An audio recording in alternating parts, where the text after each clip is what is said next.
आगे बढ़ते हुए आपको बताएंगे सुप्रीम कोर्ट में फौजी अदालतों में सिविलियंस के ट्रायल से मुतालिक केस की समाअत कल तक मुलतवी कर दी गई है। अदालत ने वकील ख्वाजा हारिस को हिदायत देते हुए कहा है कि मुनासिब होगा कल तक अपने दलाइल मुकम्मल कर लें।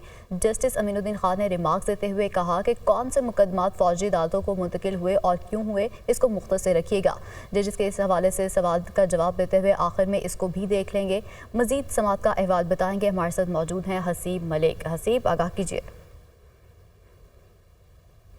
देखें, ये फ़ौजी अदालतों में सिविलियंस के ट्रायल के फ़ैसले के ख़िलाफ़ इंट्रा कोर्ट अपीलें थीं, जिसके ऊपर समाअत आज एक मरतबा फिर कल तक मुलतवी कर दी गई है। वजारत दिफा के वकील ख्वाजा हारिस कल भी अपने दलाइल जारी रखेंगे। समाअत के आगाज़ में अहम मुकालमा हुआ और अदालत की तरफ से ये रिमार्क्स दिए गए कि मुनासिब होगा कि कल तक ख्वाजा साहब आप अपने दलाइल मुकम्मल कर लें और कौन से केसेस मिलिट्री कोर्ट्स को गए और इसका हवाले से जो दलाइल हैं उसमें मुख्तसर रखिएगा और अगर जजेस की तरफ से जो सवालात होंगे तो उनको एंड में देख लिया जाएगा। ख्वाजा हारिस की जानिब से दलाइल का आगाज़ किया गया तो पहला पॉइंट जो था उनका वो ये था कि मिलिट्री कोर्ट्स के अंदर मिलिट्री कोर्ट्स का आर्टिकल जो है 59(4) उसको भी जो है सुप्रीम कोर्ट के 5 रुकनी बेंच ने कलअदम करार दिया था। इसके साथ साथ जस्टिस हसन अजहर रिजवी की जानिब से अहम पॉइंट उठाया गया था और बेसिकली उनकी तरफ से ये कहा गया कि जो आर्मी एक्ट के अंदर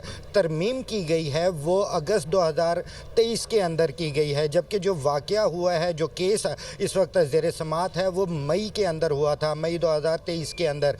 तो इस हवाले से जो तरमीम की गई है क्या उसका माजी पर इतलाक़ होगा और उसका जो ट्रायल हो रहा है क्या वो माजी के ऊपर इतलाक़ होगा। जो तरमीम की गई है जिसके ऊपर ख्वाजा हारिस की जानिब से अदालत को आगाह किया गया कि जो तरमीम की गई थी उसका माजी पर भी इतलाक़ होगा, जबकि ख्वाजा हारिस की जानिब से ये भी कहा गया कि मिलिट्री कोर्ट्स को आइन ने भी तस्लीम किया है, जिसके ऊपर जस्टिस मुसर्रत हिलाली की जानिब से ये रिमार्क्स दिए गए कि इस तरह तो बहुत शुक्रिया आपका।